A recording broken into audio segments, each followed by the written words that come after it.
This Much by Miles Tales Prower 007. Alphonse misses mother sometimes in subtle ways, and Ed finds his own subtlety in responding to it. No OCs or pairings. Brotherly love. Travel was nothing short of a dreary thing sometimes, and the Elrics dealt with it almost every single day. Ever since Ed had joined the military, it seemed like all they did was drift from town to town, doing whatever dirty work Mustang had decided to throw on them, or looking for leads on their precious but elusive Philosopher's Stone. Of course, the search yielded nothing more often than not, but they had little to go back to besides an irate colonel or a rural country town they hadn't stopped by since they'd left in the first place. Autumn was settling briskly over the towns. Edward Elric was in one of those moods again, too much so to pay much heed to the bright colors that were spreading across the tree leaves like gradual flame. He was mad and disappointed, but it was a depressing kind of disappointment. It was a disappointment that was eating at him because every time he and Al failed again, he had to realize all over that the Philosopher's Stone was not easy to find. Leads were hard to come by, and the one they'd gotten recently had seemed reasonable. It was all for naught, though. It had led them to a dead end. Ed was never the type to express visible sadness. He masked it with his frustration and anger, and pretended he wasn't torn inside over the thought of another snowfall this winter that he and Al wouldn't be able to enjoy properly. The inn wasn't very pleasant. It was a little dreary on the outside and could use a good coat of paint. The words Granite Sky were painted in big block letters in peeling silver paint on a sign above the doorway. The wooden floor creaked as Ed and Al proceeded over it, passing the darkened fireplace to go up the stairs. They'd spent the last 2 days there, and Ed didn't throw the manager so much as a glance as he walked by moodily. This day sucked, period. Their room wasn't much of a welcoming sight either. The ceiling was just barely 8 feet up, which bothered Al because this meant the door was low too, and he had to duck just to get through it. Ed slammed the door bitterly and tossed his collection of papers toward the desk in the corner. They weren't clipped together, and the small wave of white sheets went fluttering around, landing on the floor just shy of the chair. He sunk onto the bed in a huff, resting his chin in his hand. Alphonse regarded him carefully for a moment before crouching to collect the stray papers and trying to put them back in order atop the desk. He tapped them twice to straighten the stack and set it down on the corner. Those papers had been all the information about their most recent lead, and failure. Having managed to quietly clean up the only result of his brother's frustration, thankfully, Al sat down silently opposite him. He moved slower than usual to avoid making any noise, but even Ed was aware the armor desperately needed some oil, and it creaked as he sat down. "Somebody up there hates us," Ed mumbled quietly, his face still resting against his hand. "You'd think if there was a god, he would try to be nice to us once in a while." "You shouldn't say that," Al replied softly. He knew well enough that his brother had given up on religion a long time ago, saying that scientists didn't believe in things as improvable as God.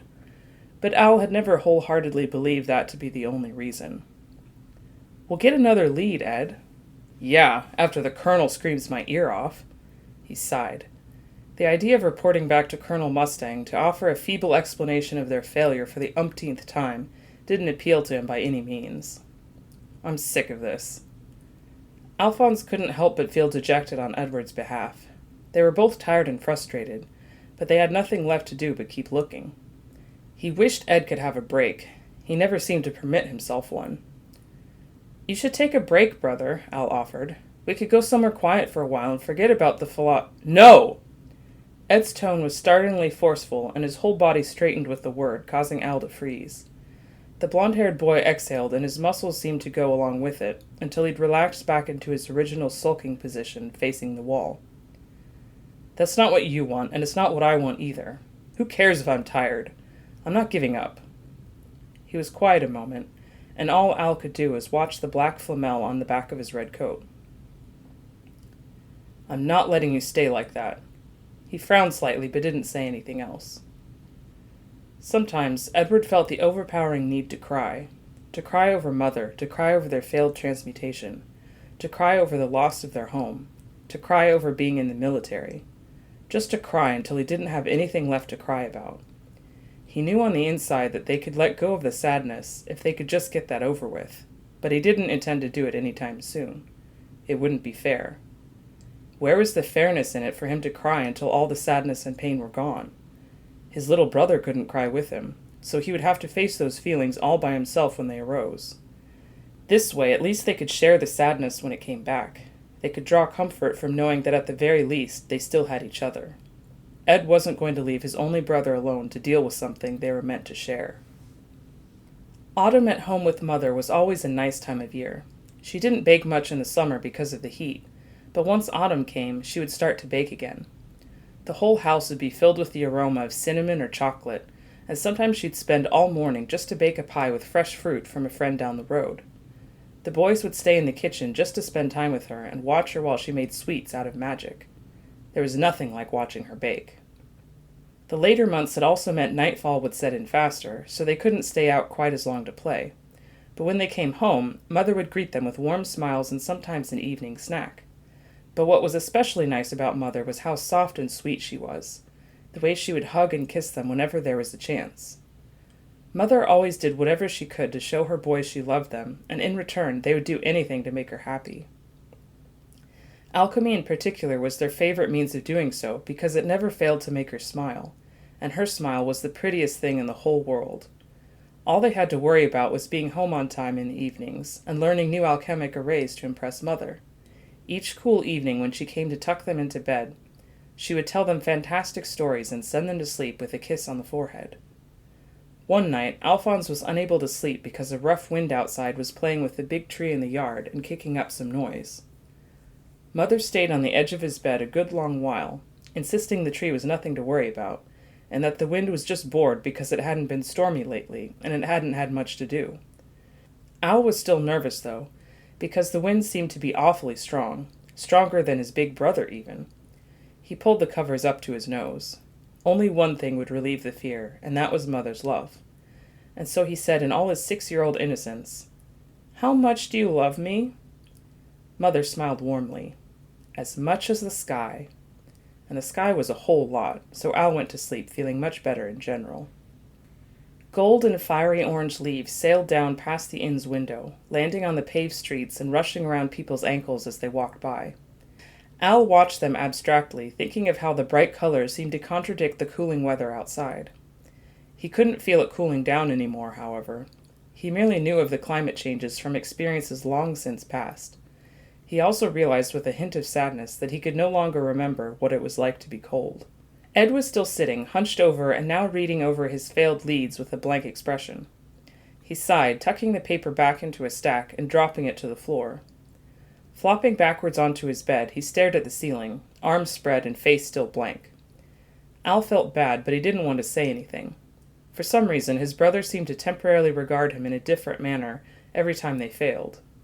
He never fully understood why, nor had Ed cared to explain. He just averted eye contact and sulked. "Guess we'd better head back tonight," Ed muttered. "The Colonel will want to hear what we've been up to so he can criticize us." "Yeah, I think there's a train headed out around 10 tonight. We could take that one." Al studied the metal plating on the back of his hands for something to do. It had seemed that for the past few years, all they'd done was wander in circles. "You know, we haven't been out to the cities in the east much." Ed snorted at the change of subject. "You mean those dust bowls out in the desert? I'm not going out there." "We could ask some people for information. It's a little obscure, but we're running low on leads, and it might do us some good." He paused.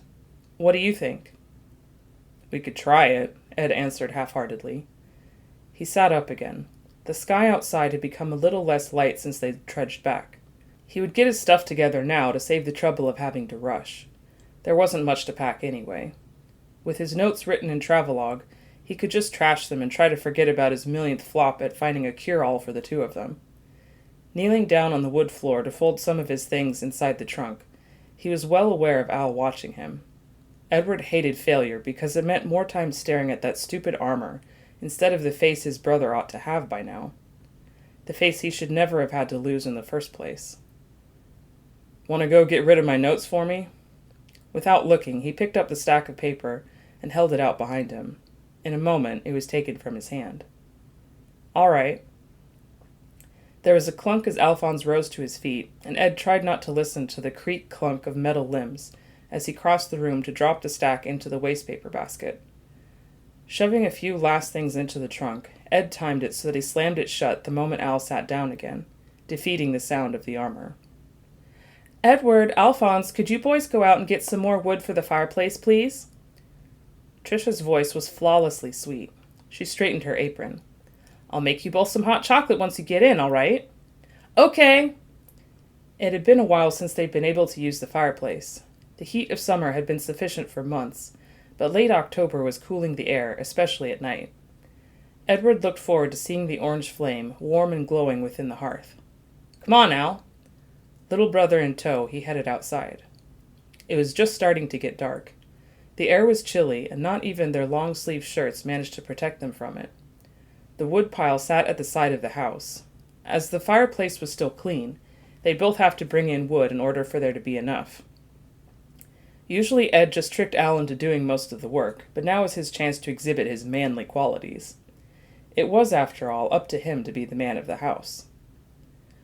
"I didn't think it was going to be dark now," Al whimpered, shivering slightly as he followed him out and around the side. "It's scary."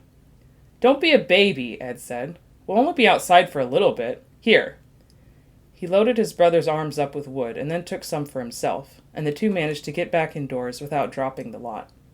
Mother looked pleased. "What strong boys I've got," she marveled pleasantly. "It'll be nice to sit in front of the fire again, won't it? I'm lucky to have you two to help me out. I certainly couldn't have carried all of that by myself." Her children beamed.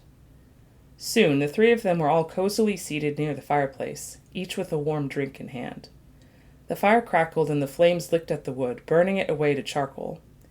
The embers at the bottom glowed hot orange. Trisha's boys huddled close, content from the all-around warmth in the room, and beginning to grow drowsy from it as well. "The fireplace is very special," Trisha told them both softly. "I think that if you ever felt cold and alone, you could just sit in front of the fireplace with the people you love, and forget about your troubles for a while, no matter what they were." She knew they probably didn't understand, but she felt she was speaking more to comfort herself than anything. She rested her cheek against Edward's blonde head and pulled Alphonse a little closer against her. "I love you both, you know." "Love you too, Mom," Ed mumbled in reply. "Mm-hmm," Al agreed from his half-asleep state. "And I always will," Mother added, her voice as warm as the glow from the fireplace. 8:30 rolled around, with its streets illuminated by lamp-posts, and only the occasional person hurrying home to avoid the evening chill. The Elricks still had a while before they'd have to leave to catch the train. Trains in towns like this were rarely, if ever, on time. Even in the dark, there'd be no thugs to worry about, especially with a 7-foot-tall suit of armor as a companion. Ed watched from the window with a slight smirk as some guy ran down the road after his paper in the light of the lamp-posts. He shivered slightly even under his layers of clothing. He didn't know what to do to kill time at this hour of night, and he didn't intend on unloading his troubles on his brother. Al already had problems of his own. That squeaking problem wasn't getting any better, for one thing. They'd have to get some oil before they went to see Colonel. At least that would be one less thing to be criticized for. "There's still at least an hour before we have to leave," Al remarked from just across the room. "What should we do, brother?" "There's nothing we can do except think," Ed answered whilst looking out the window. "But there's somewhere else we should do it." The manager was leaning on the front desk reading a book when the two came downstairs. He didn't so much as throw them a glance, so Ed returned the favor. The lobby was dark for the exception of the misty, dull glow of the light mounted in the middle of the ceiling. The corners of the room were obscured by dark. Al still wasn't sure why they'd come down in the first place. If anyone bothered to pay them any heed right now, they'd probably think it strange for anyone to be wearing armor like this at night. Edward stopped and looked off toward the far wall, his hands jammed into his pockets. "Huh. Looks like I'll need to go get something then. Give me a minute. I'll be right back." "All right," Al responded. He was slightly startled when the blond boy headed for the front door and disappeared outside. He'd have preferred to know what was going on before Ed decided to wander off by himself. It occurred to him to just follow along, but before he could head after his brother, there was the flash of alchemic lightning from outside the window, and not a moment later, in came Ed with a stack of wood. "This ought to get it going." He regarded Al with a slight smile that seemed unusual for him after such a recent failure. He usually liked to act pissed off for longer than this. "What are you doing, brother?" the armor queried as the other figure knelt down and promptly began unloading his wood into the dark fireplace. There was no reply for a minute, except for the sound of the wood as he rearranged it just so. Ed felt fortunate to have saved what remained from that pack of matches. He'd last used it for the purpose of destroying a bunch of his last notes he'd been convinced were too easy to decipher. With a quick strike of the match, a small flame leapt to the wood and slowly began to burn there. Satisfied, Ed stepped back, watching as the fire carefully edged a little further onto the material laid out for it. Still ignoring Al's question, Ed walked briskly across the room and pushed 2 wooden chairs up in front of the fireplace. The legs scraped noisily across the old floor, but even that didn't draw any attention to them, and as soon as he had them aligned right where he wanted them, he flopped down onto one. Ed closed his eyes and exhaled deeply as he heard the first few crackles from the fire. It was growing fairly quickly now, clawing at the wood with hot orange fingers and popping now and then. He patted the chair next to himself with a white-gloved hand. "Come sit down." Al was purely baffled by Edward's change of heart. He seemed so mellow all of a sudden. But of course Al didn't decline the offer, and thus trudged over and tentatively sat down. The chair merely creaked a little in disapproval. After seeing it didn't plan to collapse under his steel self, as a chair had done once before, he settled onto it a little more. Ed had a funny look on his face, happy and sad at the same time. The warm light strayed softly over them, flickering and dancing in the dark that surrounded it. A little bit of light from the room behind them flooded just past the doorway, keeping the room comfortably lit. The 2 of them were quiet a while, and as the flame reached the peak of its size, it must have gotten warmer in the room, because Ed peeled off both of his jackets. Ed scooted his chair over 1/2 a foot, so their chairs were close, and leaned against his brother just a little. He sighed. "It's almost like home," Al said softly. "Almost," Ed replied with equal hush. "But not without her." By 20 after 9, Ed fell asleep against the suit of armor, and at 9:45, Al gently roused him. He shifted his arm a little. Ed's eyes flickered open halfway. "Time to leave," he mumbled, half asleep. The fire had kept him comfortably warm, but was now deteriorating to glowing embers. He sat up properly. "I better go get my stuff." "No, I'll do it," Al offered. "You can stay here." He went upstairs by himself and made sure to hurry. He didn't like being late, even if it was probable that the train itself would be late too. The trunk didn't weigh anything to him in his state, but he doubted it weighed much normally anyhow. Picking it up, he hurried back downstairs, taking note that his right leg seemed to creak more than his left when he walked on it. That would have to be dealt with before they reported back. Returning to the other room, he found that Ed had managed to fall asleep again. The town wasn't that big, and it would hardly take any time to walk to the station, but he hardly felt like having to disrupt his brother again. Even Full Metal needed to sleep sometimes, and his sleep seemed so much less disturbed or uncomfortable than usual. Well, Al could do with not waking him up. The streets seemed so peaceful in the dark of night.